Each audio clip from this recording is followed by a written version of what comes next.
warahmatullahi wabarakatuh. Hai anak-anak, gimana kabarnya? Semoga kalian dalam keadaan sehat walafiat. Bertemu lagi dengan saya, Bu Lutfiana Dwi Mayasari, di mata kuliah Sejarah Peradaban Islam. Hari ini kita akan melanjutkan presentasi di kelompok selanjutnya.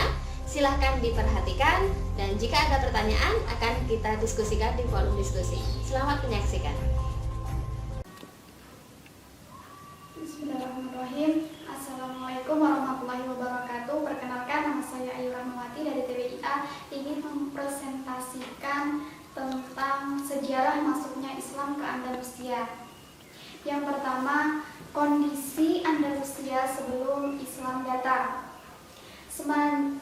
Andalusia atau sering disebut dengan Semenanjung Iberia sekarang terletak di Spanyol dan Portugal.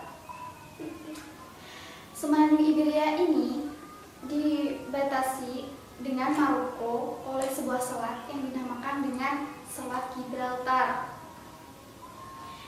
Kondisi Andalusia sebelum Islam datang, yaitu Andalusia juga mengalami zaman yang dinamakan dengan zaman kebodohan. Mereka, sebagian besar dari mereka tidak mengenal bahasa dan tulisan. Sebagian besar dari mereka berkomunikasinya menggunakan bahasa isyarat. Kemudian sistem yang berlaku di sana yaitu sistem kezaliman, di mana semua kekayaan negeri dikuasai oleh penguasa. Dan kepercayaan di sana seperti Hindu dan Majusi. Mereka mempunyai tradisi membakar mayit ketika meninggal. Nah, ketika Islam datang ke Andalusia di bawah penguasaan Raja Roderick yang kejam dan juga sombong. Islam masuk ke Andalusia melalui dua gelombang. Gelombang yang pertama itu terjadi pada masa Al-Walid bin Abdul Malik, di mana pada gelombang ini terdapat 3 pahlawan. Yang pertama yaitu Tariq bin Malik. Ia dikenal sebagai perintis penaklukan ke Andalusia atau Spanyol ini. Ia menyeberangi selat antara Maroko dan Eropa dengan memimpin 500 pasukan berkuda.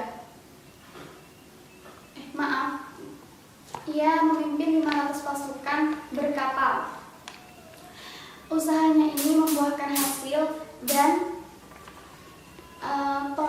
Tariq bin Malik dapat menguasai sebuah pulau yang kemudian dinamakan dengan Tarifa. Pahlawan yang kedua yaitu Tariq bin Ziyad. Ia memimpin 7.000 pasukan mendarat di sebuah gunung yang kemudian dikenal dengan Jabal Tariq. Dan inilah yang memudahkan dia masuk ke Spanyol. Dalam pertempuran Baka, Tariq bin Ziyad juga mampu mengalahkan Raja Roderick dengan meminta tambahan pasukan dari Musa bin Nusayr sebanyak 5.000 tentara, sehingga ia dapat menguasai pulau-pulau penting atau kota-kota penting di Spanyol. Di antaranya yaitu Cordova, Granada, Toledo yang pada saat itu sebagai pusat atau ibu kota kerajaan God pada saat itu. Pahlawan yang ketiga yaitu Musa bin Nusayr. Pada saat itu ia menjabat sebagai gubernur dan juga sebagai panglima yang memerintahkan pasukan Tariq bin Ziyad untuk melakukan penaklukan yang kedua. Musa berangkat menuju kota kuat dengan bentengnya yang terkenal dengan Carmona. Ia menuju ke Seville, kemudian melanjutkan lagi sehingga ia bertemu dengan pasukan Tariq bin Ziyad di Toledo. Kemudian mereka bergabung dan berhasil menaklukkan beberapa kota seperti Saragossa, Barcelona, sampai ke Syria. Kemudian pada gelombang kedua ini terjadi pada masa Umar bin Abdul Aziz pada tahun 99 Hijriah dengan sasaran ke pegunungan sekitaran pegunungan Pirenia dan Perancis Selatan. Pasukan yang pertama ini dipercayakan kepada Al-Samah, akan tetapi mengalami kegagalan. Pasukan yang kedua dipimpin oleh Abdurrahman bin Abdullah Al-Ghafiqi yang mencoba menyerang ke Tours, akan tetapi sebelum sampai ke Tours, ia ditahan oleh Charles Martel dan akhirnya sehingga penyerangan pun mengalami kegagalan. Dengan peristiwa ini, Spanyol memiliki perubahan yang sangat besar. Dalam waktu singkat, Spanyol menjadi pusat pengembangan ilmu pengetahuan Islam di belahan barat. Nah, dari sini juga terdapat faktor-faktor yang mempengaruhi keberhasilannya, yaitu faktor eksternal dan faktor internal. Faktor eksternal yaitu karena pada saat itu Spanyol mengalami keterpurukan dalam bidang sosial ekonomi dan sosial politik. Faktor internalnya yaitu karena pada waktu itu kerajaan God tidak mempunyai toleran kepada agama yang minoritas di sana, sehingga rakyat di sana juga tidak menyukai pemimpinnya. Mungkin cukup itu yang bisa saya sampaikan. Apabila ada kurangnya, saya mohon maaf yang sebesar-besarnya. Akhirul kalam, wassalamualaikum warahmatullahi wabarakatuh.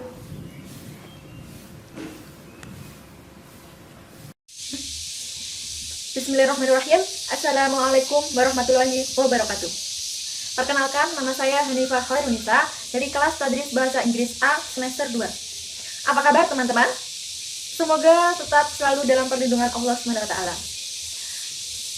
Saya membuat video ini untuk memenuhi tugas mata kuliah Sejarah Peradaban Islam. Di sini saya akan menjelaskan sedikit tentang Andalusia di bawah Bani Umayyah. Pemerintahan Islam di Andalusia berlangsung selama 7 abad, yang dimulai pada tahun 711 sampai dengan 1492 Masehi.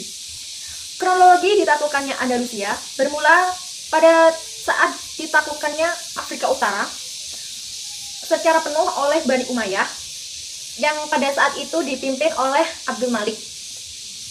Perkembangan Islam di Andalusia terbagi menjadi 6 periode. Yang pertama, masa perintisan. Masa perintisan dimulai pada tahun 711 Masehi sampai dengan 755 Masehi. Pada periode ini, stabilitas politik belum stabil, masih banyak gangguan dari luar maupun dari dalam. Gangguan dari luar yaitu perselisihan perbedaan golongan dan etnis. Sedangkan gangguan dari luar yaitu sisa-sisa musuh Islam yang masih ada di Spanyol, tepatnya di daerah pegunungan yang memang tidak mau tunduk terhadap pemerintahan Bani Umayyah. Yang kedua yaitu masa pembangunan peradaban. Periode ini Andalusia mengalami kemajuan-kemajuan baik di bidang keilmuan, infrastruktur, dan peradaban. Yang ketiga yaitu masa keemasan. Masa keemasan ini berlangsung pada tahun 912 sampai dengan 1013 Masehi. Periode ini di bawah pimpinan Abdurrahman III yang bergelar Al-Nasir. Periode ini juga mendirikan universitas di Cordova dan masyarakat mulai menikmati kesejahteraan dan juga kemakmurannya. Yang selanjutnya yaitu masa dinasti kecil. Pada periode ini Andalusia terpecah menjadi 30 lebih dinasti-dinasti kecil yang dipimpin oleh raja-raja pemerintahan. Kok bisa terpecah menjadi lebih dari 30 dinasti? Disebabkan karena lemahnya pemerintahan pada waktu itu. Yang nomor 5 yaitu masa kekuasaan dari Afrika Utara pada tahun 1086 sampai dengan 1248 Masehi. Pada periode ini juga masih banyak dinasti-dinasti kecil, namun yang paling dominan yaitu dinasti Muwahhidun dan dinasti Murabitun. Yang selanjutnya yaitu masa dinasti Bani Ahmad pada tahun 1248 sampai dengan 1492 Masehi. Pada periode ini, kekuasaan Islam hanya berada di Granada, sebuah kota kecil. Namun kemajuan juga tidak kalah pesatnya dengan periode-periode sebelumnya. Namun, masa kejayaan ini tidak berlangsung lama, disebabkan oleh umat Kristen menyerang umat Islam, dan umat Islam mengaku kalah dengan umat Kristen karena umat Islam lebih sedikit jumlahnya daripada umat Kristen di sana, sehingga bisa dikatakan kekuasaan Islam pada periode ini sudah tidak ada di Spanyol lagi, tepatnya pada tahun 1492. Selanjutnya yaitu kemajuan peradaban di Andalusia yang meliputi kemajuan intelektual dan kemajuan infrastruktur. Kemajuan intelektual ditandai dengan menginstal karya-karya ilmiah dan filosofis dari timur dan ditempatkan di perpustakaan-perpustakaan yang ada di Cordova, seperti ilmu-ilmu nakli, bahasa dan sastra, geografis, sejarah, dan juga filsafat. Yang kedua yaitu kemajuan infrastruktur. Pembangunan yang paling menonjol adalah pembangunan gedung-gedung, istana, masjid, perpustakaan, universitas, dan juga kota-kota. Nah, faktor yang mendorong kemajuan peradaban di Andalusia ditandai dengan yang pertama yaitu kebijakan pemerintahan. Kepemimpinan penguasa Islam yang mendorong pengembangan keilmuan dan juga infrastruktur, bahkan menjadi pelopor keilmuan seperti Abdurrahman dan juga Al-Hakim. Yang selanjutnya yaitu toleransi. Toleransi yang diterapkan di Spanyol sehingga penganut agama lain itu dapat memberikan sumbangsih terhadap pembangunan seperti pembangunan keilmuan dan juga infrastruktur tadi yang ada di Andalusia. Yang terakhir yaitu masyarakat Spanyol yang majemuk. Masyarakat Spanyol yang majemuk terdiri dari berbagai agama dan juga bangsa.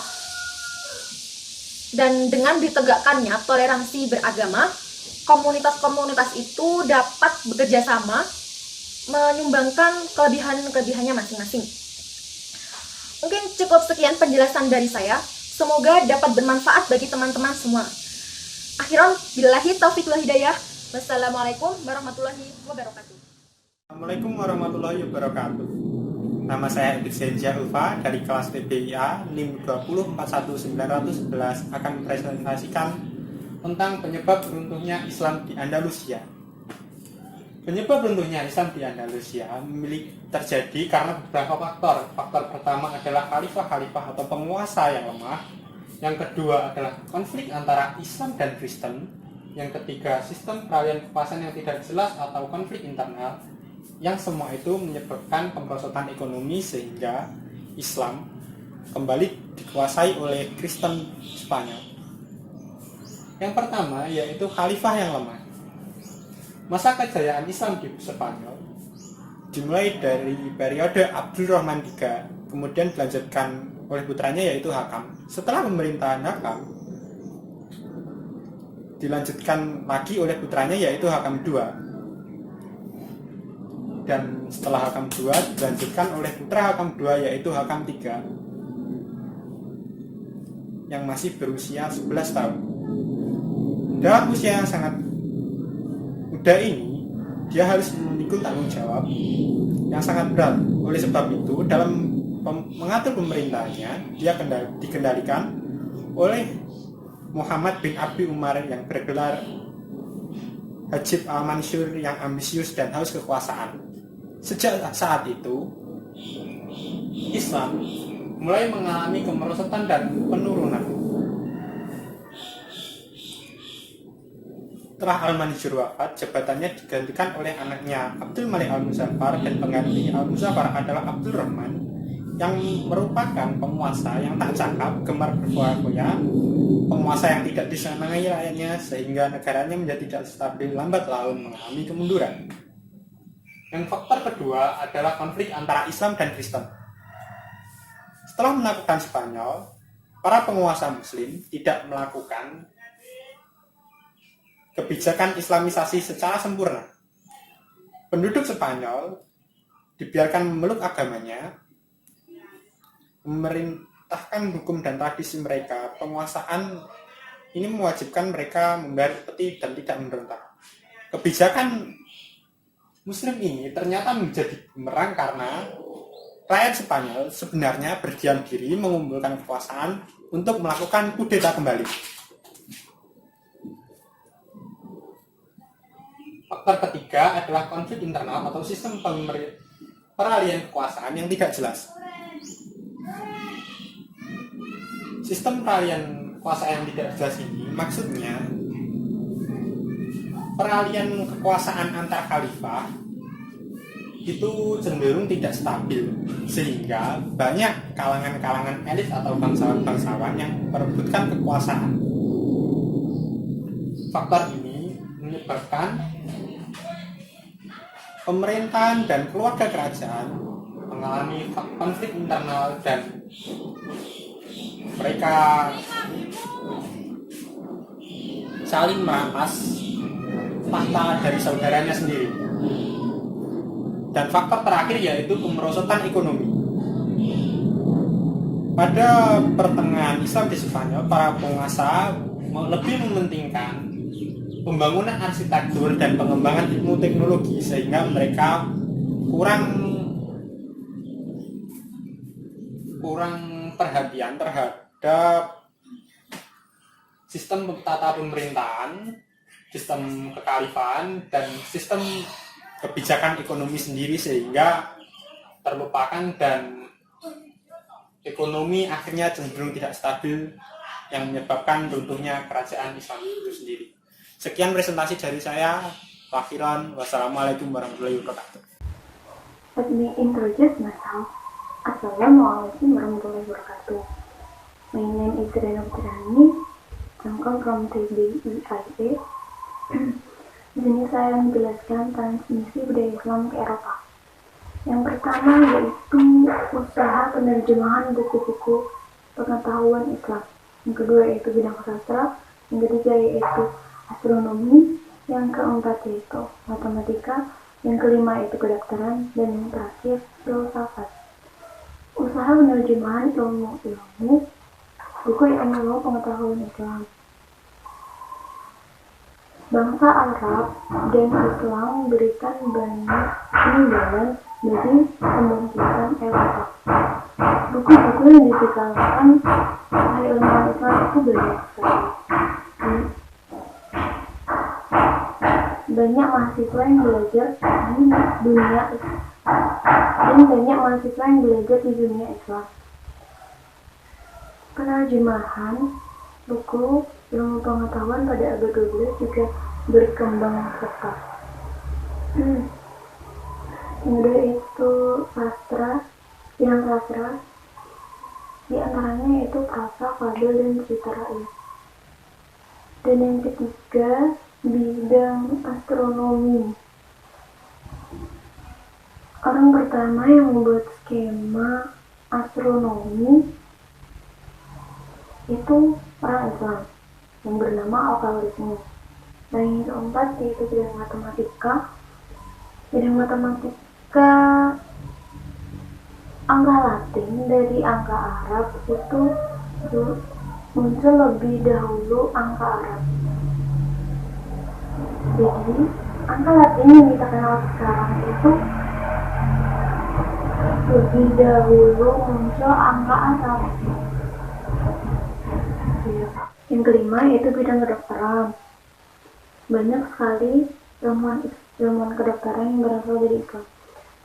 Yang pertama itu Ar-Razi. Dia membuat buku tentang penyakit dasar dan campak. Selain itu dia juga membuat buku Al-Hawi yang berisi tentang cabang ilmu kedokteran. Selain itu juga ada Ibnu Sina. Dia juga membuat buku Al-Qanun Fiqh. Dan itu ada Al-Qasim Az-Zahrawi yang menciptakan buku tentang alih bedah. Yang selanjutnya Ibnu Zur memperkenalkan tentang hukum dan observasi kedokteran. Dan yang keenam yaitu bidang filsafat. Banyak sekali filsafat Islam yang banyak berpengaruh di Eropa. Yang pertama itu Sulaiman Ibnu Jastrow. Itu dia filosofi Arab Spanyol yang pertama. Yang kedua Abu Bakar Muhammad bin Yahya bin Bajjah. Dia juga filosof terbesar pada abad 12. Dan yang terakhir yaitu Ibn Rushd. Dia terkenal dengan buku Tahafut al-Falasifah. Buku ini termasuk jawaban dari buku Imam Al-Ghazali, Tahafut al-Falasifah. Demikian penjelasan dari saya tentang transmisi budaya Islam di Eropa. Apabila ada kekurangan, mohon maaf. Bagaimana anak-anak? Sudah bisa dipahami materi dari presenter? Ya, setelah ini kita akan diskusi di grup yang telah kita sepakati. Dan jika ada pertanyaan, sanggahan maupun tambahan terhadap materi yang telah dipresentasikan, akan kita bahas di forum tersebut. Terima kasih. Saya akhiri perkuliahan kita hari ini. Assalamualaikum.